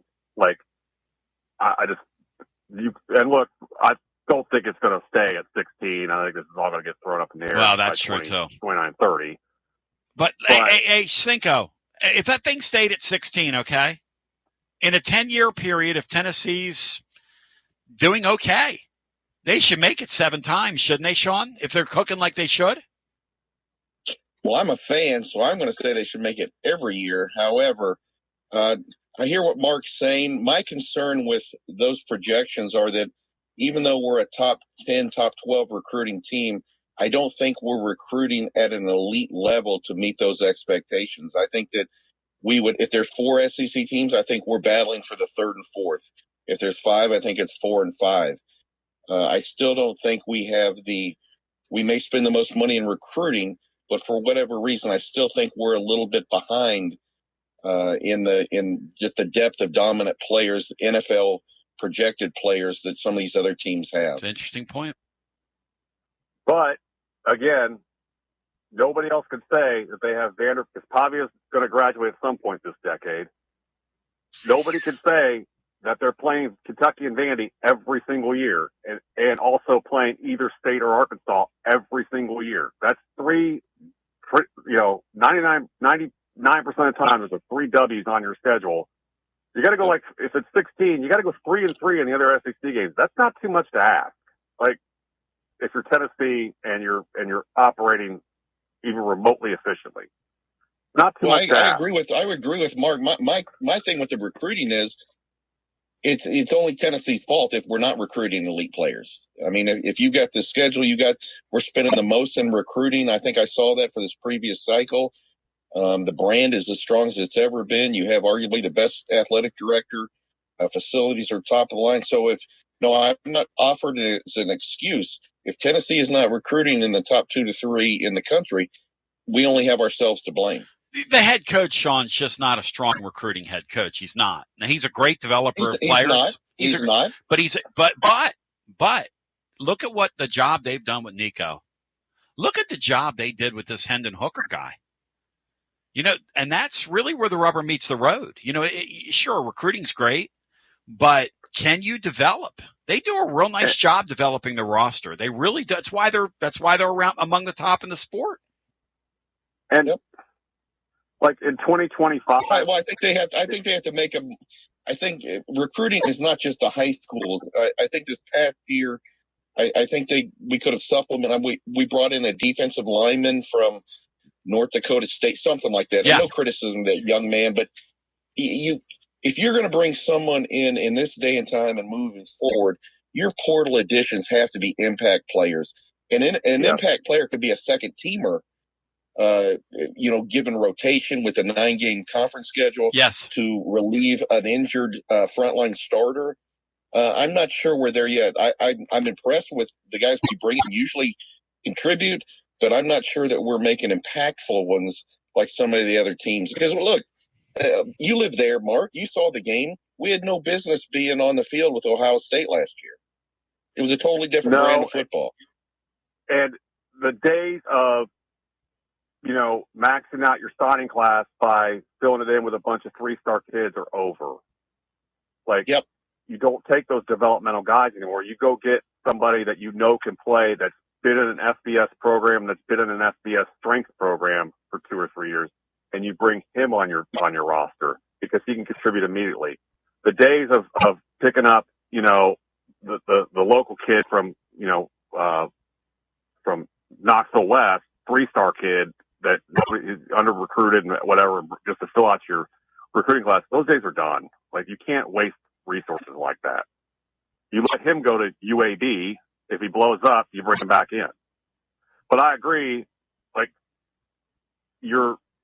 our recruiting classes, if we're spending all this money, we're going to get all this money from Adidas, and I personally think we have more money than anybody in the league, not outside of the Texas schools. We should be leveraging all this and bringing in monster classes, and I don't really understand why we're not. He's just not a hair on fire recruiter. I mean, Tony Vitello, this guy just isn't, and he doesn't have the Rick Barnes coaching staff. Because Barnes isn't a hair on fire recruiting class, but he's got some guys over there that freaking get after it. It's just the way it is. But here's the thing. It's working for this guy. This guy is winning games at a very high clip. Tony, I'm not going to complain about it. I'm not going to complain. I can't complain about the guy. Yeah, I'm not going to complain. I thought the Georgia game was a pucker job out of him. He's got to wear that. But there's no complaints out of me. He's good. He's totally resurrected this thing. Yeah, no question. Where it was. And here's the thing. And the thing I like about you is you called after the Nico thing happened and said they will live to regret that. This guy is such a damn good coach that they went and put the wheels on this kid, and they're making him look like a freaking great. Literally, he wakes up today tied for 5th in the Heisman odds. In what world, Mark, did any of us think that was coming? Every quarterback that's on a top 15 team is tied for 5th in the Heisman odds. But I hear what you're saying, and this season, I've gotten into before about the schedule. You're playing Arkansas, Mississippi State, Vandy, and Kentucky. You've got Georgia at home, and Florida's going to be a course by the time we play them. You need to make the playoff. I don't even care. You got to keep the momentum going, because I'm not going to care if we're playing Illinois and Tampa in January. Nobody's going to care. I don't know that that's fair. I don't know that it's fair to say this year that you need to make the playoffs. Now, Brian, do you think that's fair? I don't think that's fair. Alabama game, I'm sorry. I don't. Gotta do it. I don't think. Screaming into the team I saw that lost to Georgia is capable of making the playoffs. Sure, Brian. I think they're capable. I think that proves they can play with anybody. Yeah, if they don't make the playoffs, I'll be slightly disappointed. I won't be extremely upset, but it'll be a disappointment. I just can't say that in no microphone that you need to make the playoffs. I just.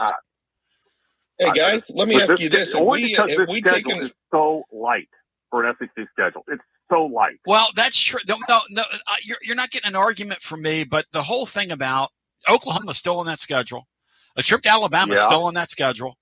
With those two, a trip to Florida is still on that schedule. They'll be dead by the time we play them. You don't know that. Let me ask you guys this: has Mark? You said he a pucker job, and to a large extent, I agree with that. I mean, he didn't knock the champ out. We're not talking about this lately. Has he outgrown the road stinker on the schedule? I mean, I respect that. I think fully everybody has road stinkers. I fully expect Levy to put 28 plus on us. Now we may score 49, and who cares? Win the game. That's all I care about. Win the game. But I don't. They got to be on their feet this week. I agree with that. Let's just put some points on the board. I agree. They can't sleepwalk through this one. No, Levy is going to. Those guys know each other. Levy is going to turn our guys around in space, and if their offensive line holds up, this thing will be a shootout. That's what's going to happen. I don't know that their offensive line holds up.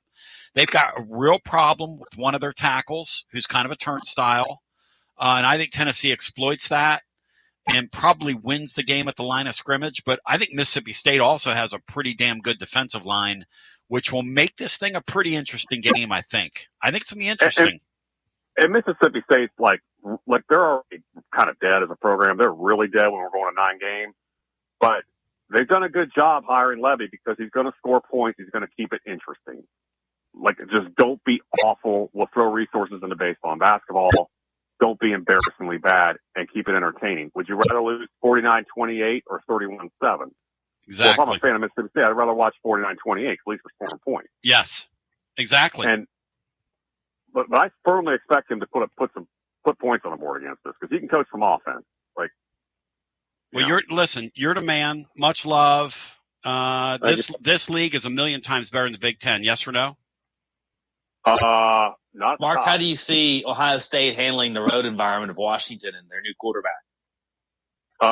Saints first start. I think Ohio State by the end of the year is going to be better than they were last year. I think this quarterback is better than Will Howard. Oh boy. I think they have the two best players in the sport. Oh boy. Smith and Caleb Downs. It doesn't mean they're going to win it all again. I think they're in for a test. I'll say this: the guy at Penn State, when he gets on the field with people that can play, whatever. Thank you, Mark. Good talking to you. Thank you. Hey, that Indiana bunch, Sean, for some reason, that's another guy. You wouldn't know from looking at the recruiting rankings that he has players. I know that son of a gun can coach. You know how I know that son of a gun can coach? His guys get better and play like their damn hair's on fire. That didn't look like some hoopty team to me the other night. And I don't know how good Illinois is or isn't. I mean, they were way overrated at 8. They were power rated at 32.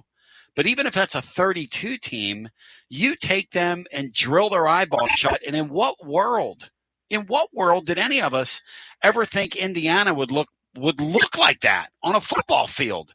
By the way, Cinco, a guy named Keith has jumped in here. I'm not going to say his last name. I won't embarrass anybody. On our YouTube page and said, why do you guys always talk over each other? It's so annoying. And the answer is, Keith, because we have passion, brother. And not one of us gets offended because another one talks over them. You know why?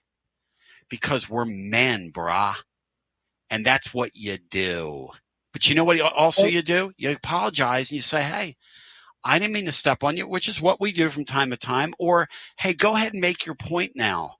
Go ahead and make your point. Keith, I'm sorry it annoys you, buddy. I'm so sorry that annoys you. Well, there's a logistical reason as well, is because we are doing this on a Zoom call or on Discord. And while it's easier when we're all in studio, you can look for verbal cues, you can look for body clues, you can look for natural interruptions and people talk.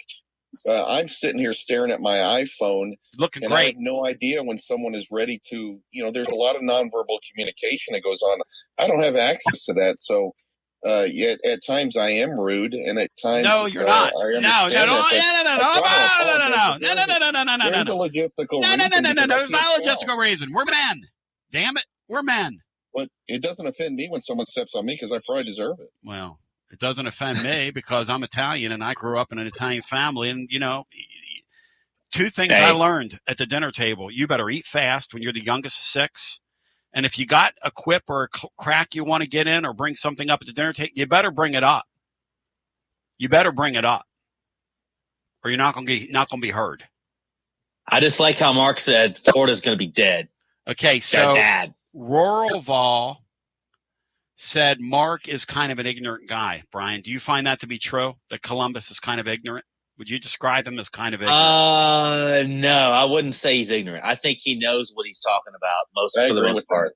I agree with that. Ignorant, Cinco, or knows what he's talking about? No, through the years, he and I have gotten into a couple of small dust-ups and disagreements, but I have never found him uninformed. A couple things, but I'm sure I'm wrong more than he is. But no, I find him to be a very well-informed caller. Keith, if it means anything to you, my wife just texted me and said, Tony, for the record, you're annoying.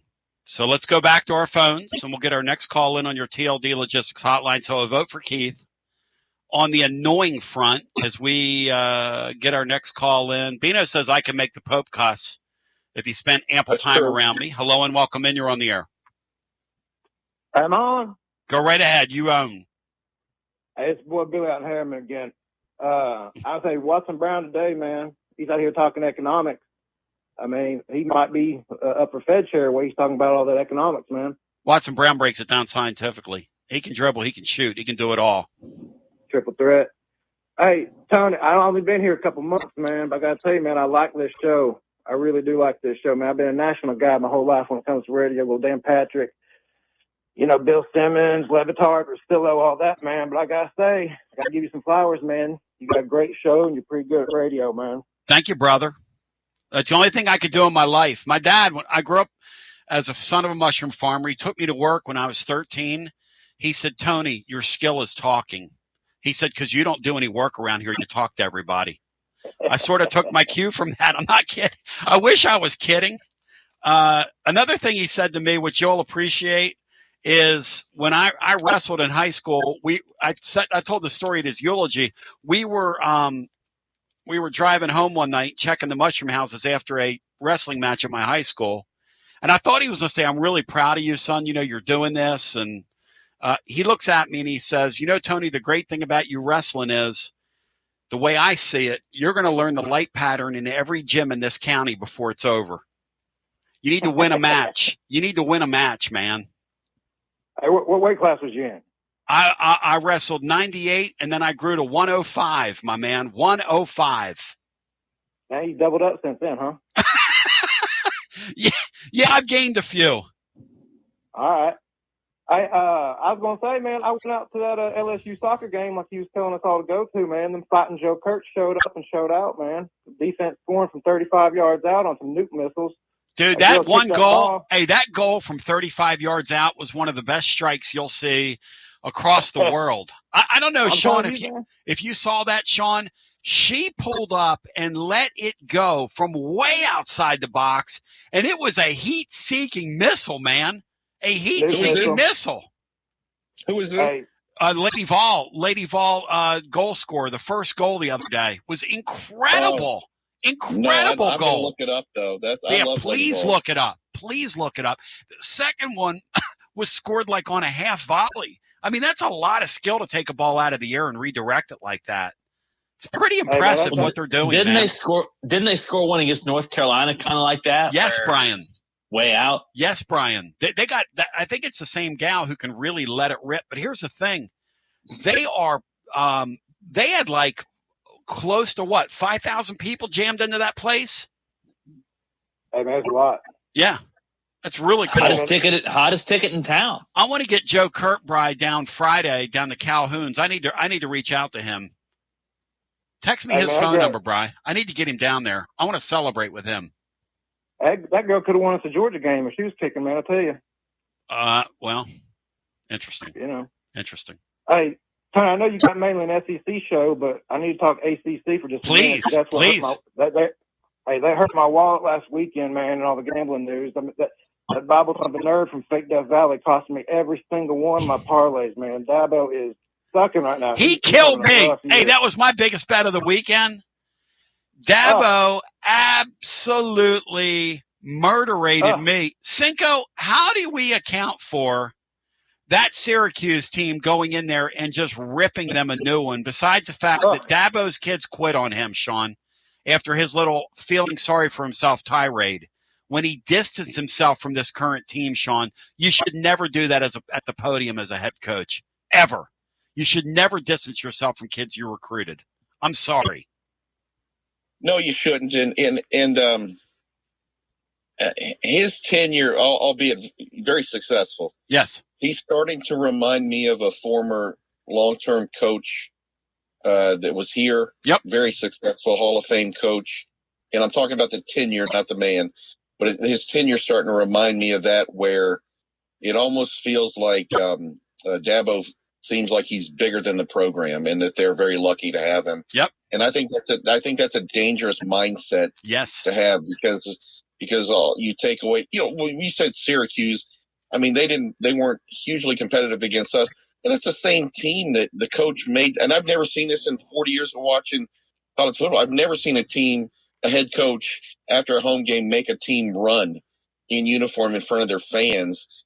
And then for that team to go down to Clemson and just have their way with them, that tells me that's a locker room or a coaching locker room deal. And me and my boy know, who gambled on it, that's also the same Syracuse team that had a close shave with Delaware. There's no reason that Syracuse team, there's no reason that Syracuse team goes to Death Valley and wins unless Clemson's quit. People were calling me on the post game the other day. You'll appreciate this, my man. And they were saying on Garzaloff fifth quarter Fanrun, well, are you gonna change your opinion on Syracuse? I go, no. Do you change your opinion on Syracuse? They lost their starting quarterback. Brian, in the it middle doesn't of that matter. game. They can't play.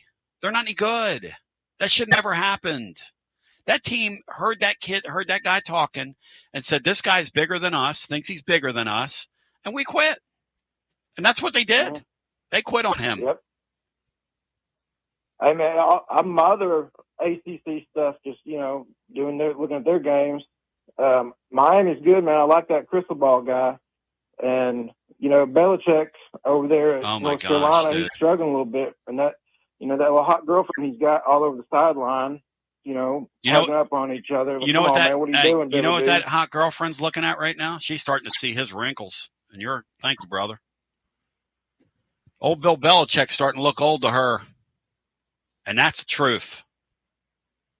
Because as the great Bob Dylan once said, now he doesn't talk so loud, and now he doesn't seem so proud. That could go down as one of the worst hires in college football history. And Bill Belichick is now tangled up in blue. If I could use another Dylanism, because they're looking for ball players all along the watchtower, and they're not going to find any. Because the mighty Quinn ain't coming back through that door. So we continue with more after this. Yes, Severe on the TLD Logistics Hotline. Online at tldlogistics.com. You got to dream about buying some land and building on that land. Well, Waterside Contracting is your ticket. 25 years of making dreams come true, Michael Scott. For hundreds in our area, custom homes or remodels, Waterside Contracting will build on your lot. They do incredible work all over the area. Structural integrity, quality without compromise. It's a way of life with Waterside Contract. Check out the wonderful work Waterside does. WatersideContractingLLC.com. When it's time for your dreams to come true. Quality without compromising. Waterside Contracting. College football fans, Chris Fowler here with the play call. This season, go for Dose with ice-cold refreshing Dos Equis. It's more than a single play. It's a mindset. Think of it as a 2-point conversion for real life. Taking the risk, making the bold move. Whenever we get the chance to go big, we take it. on the field and off. Always go for Dos with Dos Equis. Enjoy Dos Equis responsibly. Copyright 2024 Dos Equis Lager Especial Beer. Imported by Servicios Mexicanos, White Plains, New York. Whether it's baseball, football, softball, church groups, or schools, if you're raising money, do it with locally roasted Grade A Grounds coffee. I'm Billy Miller, a Vol alum and Knoxville native. You keep 40% of sales, and we donate 5% back to our East Tennessee community. Get started today by visiting our website at gradeagrounds.com. Fall officially begins this month, so now is the perfect time to make sure your home's HVAC system is ready for the season ahead. Don't ignore the warning signs that your heating or cooling system is struggling or nearing the end of its lifespan. And if you need fast, reliable HVAC repairs, seasonal preventative maintenance, or want to invest in a new high-efficiency system, then call the trusted HVAC experts at Pipe Wrench Plumbing, Heating, and Cooling. Whatever HVAC problems you encounter, our certified technicians will make a full assessment and then provide the best long-term solution to keep your home comfortable again all year long. We make it easy with free on-site estimates for replacements and free second opinions on repairs. And if budgets are tight, we offer flexible payment plans including 0% financing with credit approval. Be sure to ask about our 10-plus year warranties that are 2 times longer than industry standards so you don't spend a cent on unexpected costs in the future. So call Pipe Wrench at 865-264-8090 or book online at pipewrench.com to schedule your appointment today. And as always, same-day service guaranteed or the visit is free. Hi, I'm Jim Simpson, owner of Simpson Meats. When's the last time you grilled a really good burger or steak? One your friends still talk about. Our goal at Simpson Meats is to make that happen every time you have a cookout. All of our cuts of meats, steaks, burgers, briskets, and pork are always fresh, flavorful, and sustainably sourced. We are family owned, so we know the importance of knowing how and where your food is raised. We have been putting quality first since 1888. Visit our butcher shop off Lovell Road or online at simpsonmeats.com. Hey there, Basilio family. Jennifer Morris here with Keller Williams Realty. The countdown to fall football is on. Is your fall plan missing the perfect home to watch the Vols make another playoff run? If a new view is on your game day checklist, I'm ready to help you find it. Don't wait until kickoff. Give me a call today at 865-694-5904 or visit my website at nextmovesmokymountains.com. That's nextmovesmokymountains.com, and go Vols. Tony Basilio, and we are live once again with Chad Stockton of FC Alliance. And Chad, you're out there on the field, 100 strong here in Knoxville. Talk to me. What's been going on with FC Alliance now that the weather's heating up? We're out here for the first night of the boys' tryouts. We have over 400 kids that'll be here tonight. So a lot of exciting times right now for us. Our club team start at U9 and we go all the way through U19. We have over 1,000 kids that come from Chattanooga from the Tri-Cities that make all our teams and make this club what it is today. So we're excited about it. We finished the younger kids a couple of weeks ago. We just finished the girls last night, and now we're on to our older boys program as we speak right now. And we're blowing and going in the Tri-Cities. Tell me about it. We started FC Alliance North 1 year ago, and coming off the first year, we are the largest, most competitive club up in the Tri-Cities area. We just finished our trials last night. Looks like right now we will be well over 400 kids for the upcoming season. So great things happening up there. We've put our boys into some really good regional leagues. So we're excited about what the future holds for them and also our girls programs. If you want more information, check them out at fcallianceknox.org. That's fcallianceknox.org. Chad Stockton, keep growing the beautiful game here in East Tennessee. Absolutely. Thanks, Tony. Tony Basilio along with the great Mark Griffin. And we're here to talk about our friends at Performance Medicine. And Griff, their slogan, stay educated, stay healthy. That's you. Wow. I really like to think that, Tony, and I'd like to give Dr. Rogers a lot of credit because I definitely want to stay educated and healthy, and knowing that he's putting the time and effort in to make sure of my care. I want to encourage your listeners to put the time to learn and become educated and get to know Dr. Rogers and see if it can help with your health as well. And there's a really, really easy way to do that. In fact, they've got their own YouTube channel. You can see Dr. Rogers for himself with his staff. It's called The Performance Medicine Show over at the Performance Medicine channel over on YouTube. Also, more information at performancemedicine.net. To our friends in North Knoxville, a brand new location over in Fountain City, now accepting patients. So many ways to reach Dr. Rogers. And like they say, stay educated, stay healthy. Performance Medicine, online, performancemedicine.net. Located in Knoxville's historic Old City, Barley's offers great food, live music, the best draft beer selection in town, and now your new favorite place to watch sports. Their indoor projector is perfect for any weather, and they've revamped their upstairs area with more TVs to take in all of the action.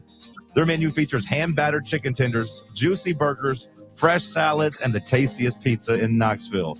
You can enjoy their happy hour drink specials daily from open until 6 p.m. Barley's Tap Room and Pizzeria. When it's past high noon, it's time for a vodka soda made with a vodka you've actually heard of. I'm talking White Claw vodka soda made with White Claw premium vodka. JB Smooth only drinks vodka soda made with the world's smoothest vodka. And you can too. Pick you up a bottle of the triple wave filtered vodka that's been distilled 5 times. White Claw premium vodka comes in 4 flavors: black cherry, mango, pineapple, and just vodka. You haven't had vodka like this. No one has. White Claw premium vodka. Please drink responsibly. Tony B here with the great Zakai Ziegler for Hey, Advent. whoa. Tony, I got this. Hey, Tennessee, it's Easy here. Next time you have an electric issue at your home or business, call my friends at Advent Electric. With offices in Knoxville and Nashville, it's Mama's Easy approved. You heard it from the most electrifying player in the league. Call the service professionals at Advent Electric, 865-588-0631. Online, adventelectric.com. Tell them ZZ sent you. TB back with you, 865-200-5402.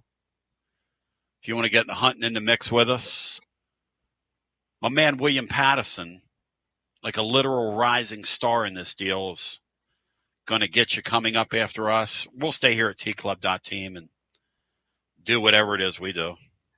I mean, I don't know. Somebody pays me to do this. Hey, Tone. Yo, baby. Speaking of people that pay you, I want to give a shout out to Zach Stinnett at Stinnet's Collision. Oh, the great people. They are great people.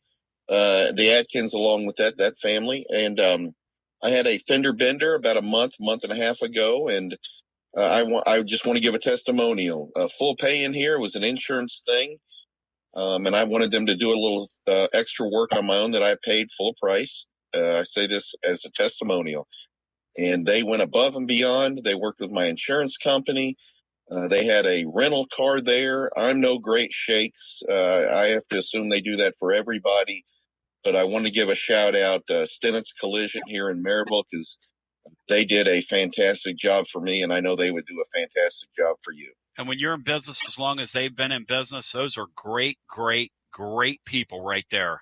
Stinnett Collision. Let's go back to the phones. A lot of great businesses around our area that make our community a better place to be, and they certainly are one of them. What a blessing. Let's go back to our phones on our TLD Logistics phone lines.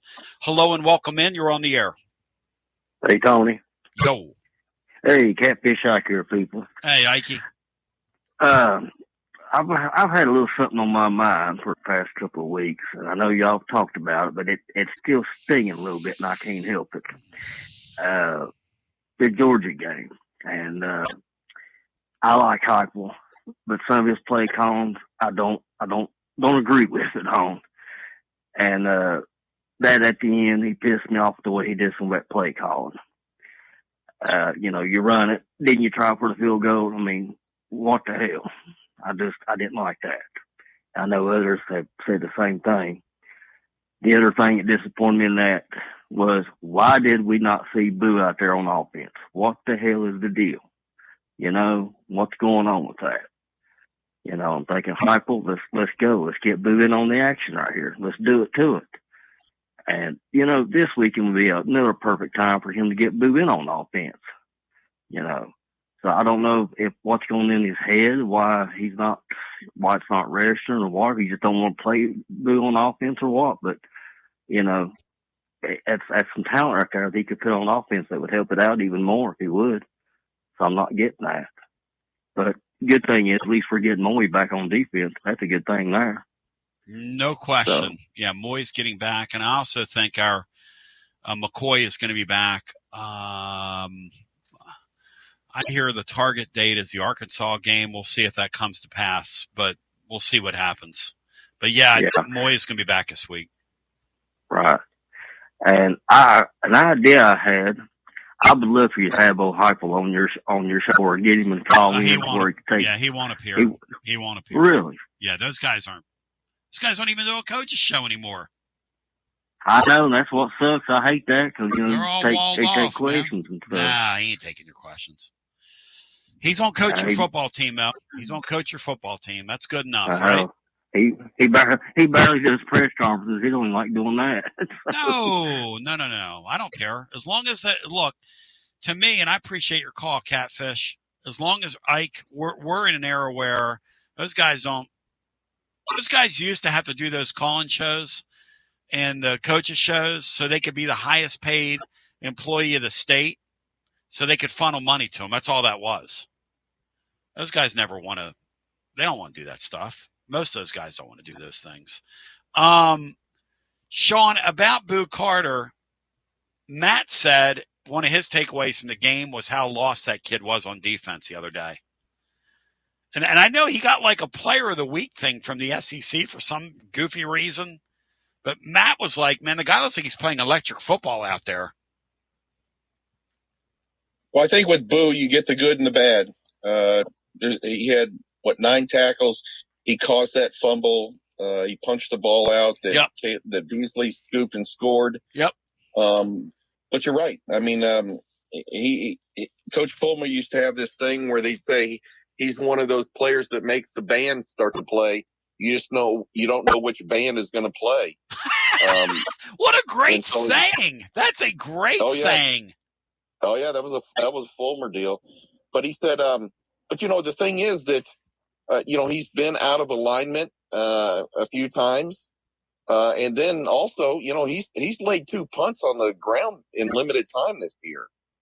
Lost 1.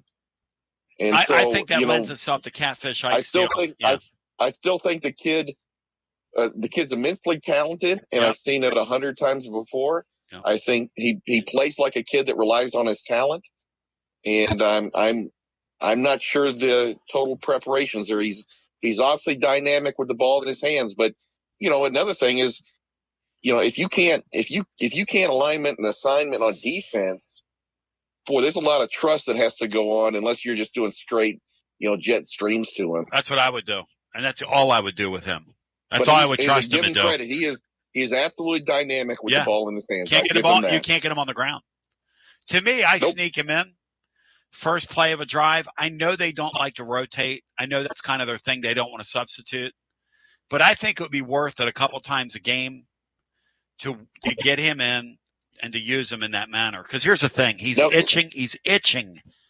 The reason he's trying to take these punts back and trying to run with these punts, because now with the way everybody rugby punts and runs around back there are no punt returns anymore.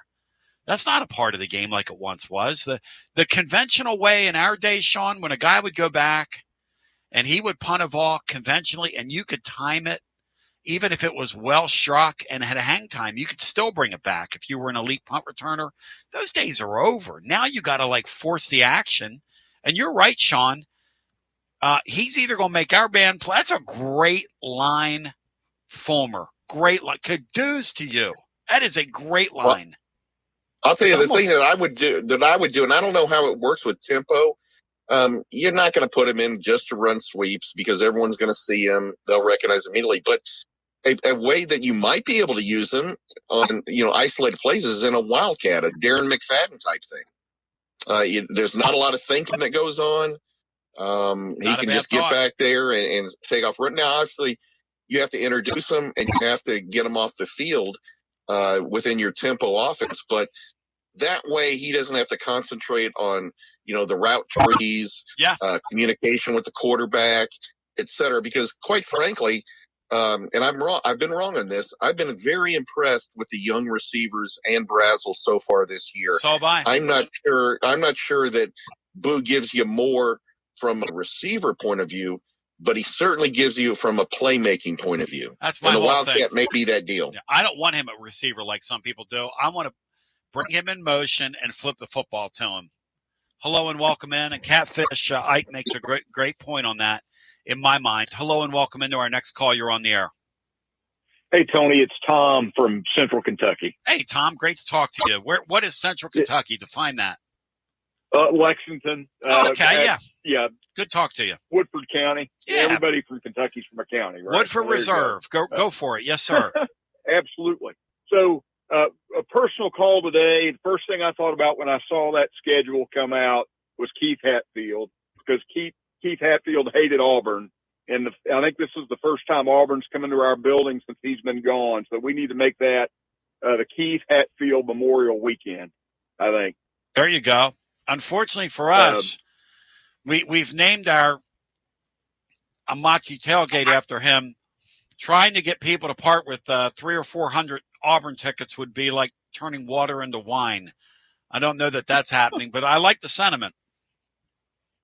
Well, he would also love this week because Gundy got fired. And if you knew Keith, he called Stillwater stool water, and he hated Oklahoma State. Oh, he hated And he hated Oklahoma Nebraska, State, too. Yeah, I think he shaved his head one time after we lost to Auburn. That was years ago, but I still miss Keith. Want to congratulate your Mensa callers of the week, Titans Bill and Negative. Titans Bill for putting Josh Heupel up as the next coach of the Titans, and Negative for making Mississippi State a referendum on Negative. Let's go, Negative. And then finally, one of the things I want to hear Watson, and there are all kind of things I'd like to talk about with the safety position. We'll save that for another call, but I'd like to hear Watson and his opinion on how you look at a high school quarterback and tell how quickly they can process information. Because for me, in all of this quarterback debate, do you go find one in the portal? Do you look for one in high school? For me, it's all about how quickly these quarterbacks can process.